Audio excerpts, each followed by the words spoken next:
ನಮಸ್ಕಾರ. ನನ್ನ ಹೆಸರು ಪ್ರಸಾದ್ ಕುಮಾರ್ AS ಅಂತ, ಆರೋಗ್ಯ ನಿರೀಕ್ಷಣಾಧಿಕಾರಿಗಳು, ಉಪಕೇಂದ್ರ ಬೋಗಾದಿ ಪ್ರಾಥಮಿಕ ಆರೋಗ್ಯ ಕೇಂದ್ರ ಬೇರಿಹುಂಡಿಯಿಂದ. ಈ ದಿನ ನಾವು ಬೇರಿಹುಂಡಿ ಉಪಕೇಂದ್ರದಲ್ಲಿ ಒಟ್ಟು 5 ಬೂತ್ಗಳಲ್ಲಿ ಸುಮಾರು 1285 ಮಕ್ಕಳುಗಳಿಗೆ ನಾವು ಲಸಿಕೆಯನ್ನು ಹಾಕ್ತಾ ಇದ್ದೀವಿ. ಈ ದಿನ ನಮ್ಮ ಉಪಕೇಂದ್ರ ಸಿದ್ದಪ್ಪಾಜಿ ದೇವಸ್ಥಾನದ ಹತ್ರ 1, ಪಶುವೈದ್ಯ ಆಸ್ಪತ್ರೆ 2, ಹಾಗೆ ಸಾಯಿ ಸರಸ್ವತಿ ಸ್ಕೂಲ್ ಹತ್ರ 3, ಮತ್ತೆ ರಾಜಾಜಿನಗರದ ಅಂಗನವಾಡಿ ಕೇಂದ್ರ 4, ರಾಜರಾಜೇಶ್ವರಿ ನಗರ ಸಂಜೀವಿನಿ ಕ್ಲಿನಿಕ್ ಹತ್ರ 5 ಕೇಂದ್ರಗಳಲ್ಲಿ ನಾವು ಈ ಒಂದು ಲಸಿಕೆಯನ್ನ ಮಾಡ್ತಾ ಇದ್ದೀವಿ. ಈಗ ಪ್ರತಿ 8 ಗಂಟೆಯಿಂದ 5 ಗಂಟೆ ತನಕ ಕೂಡ ನಾವು ಒಂದು ಲಸಿಕೆಯನ್ನು ಹಾಕ್ತಾ ಇದ್ದೀವಿ.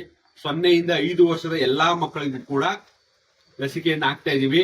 ನಾವು ಪ್ರತಿ ವರ್ಷದಂತೆ ಈ ವರ್ಷನೂ ಕೂಡ ಪ್ರತಿ ಬಾರಿ 2 ಹನಿಗಳು ಪೋಲಿಯೋ ವಿರುದ್ಧ ನಿರಂತರ ಗೆಲುವು ಎಂಬ ಸ್ಲೋಗನ್ ನೊಂದಿಗೆ ಭಾರತವನ್ನ ಪೋಲಿಯೋ ಮುಕ್ತ ಭಾರತವನ್ನಾಗಿ ಮಾಡಲು ಪೋಲಿಯೋ ಲಸಿಕೆಯನ್ನು ಹಾಕ್ತಾ ಇದ್ದೀವಿ. 0 ಇಂದ 5 ವರ್ಷದ ಎಲ್ಲಾ ಮಕ್ಕಳುಗಳನ್ನ ಕರ್ಕೊಂಡು ಬಂದು ಈ ದಿನ ಪೋಲಿಯೋ ಲಸಿಕೆಯನ್ನು ಹಾಕಿಸ್ಕೊಳ್ಳಿ. ಇವತ್ತು 28ನೇ ತಾರೀಕು ನಾವು ಪೋಲಿಯೋ ಬೂತ್ ಮಟ್ಟದಲ್ಲಿ ನಾವು ಇಲ್ಲೇ ಇದ್ದು ಪೋಲಿಯೋನ ಹಾಕ್ತೀವಿ. ನಾಳೆ 29, 30 ಹಾಗೂ 1ನೇ ತಾರೀಕಿನಂದು 3 ದಿನಗಳ ಕಾಲ ನಾವು ಮನೆಗಳಿಗೆ ಭೇಟಿ ಮಾಡ್ತೀವಿ. ಯಾವ ಮಕ್ಕಳು ಈ ದಿನ ಮಿಸ್ ಆಗಿರ್ತಾರೋ ಅವ್ರಿಗೆ ಮನೆಯಲ್ಲೇ ಲಸಿಕೆಯನ್ನು ಹಾಕ್ತೀವಿ.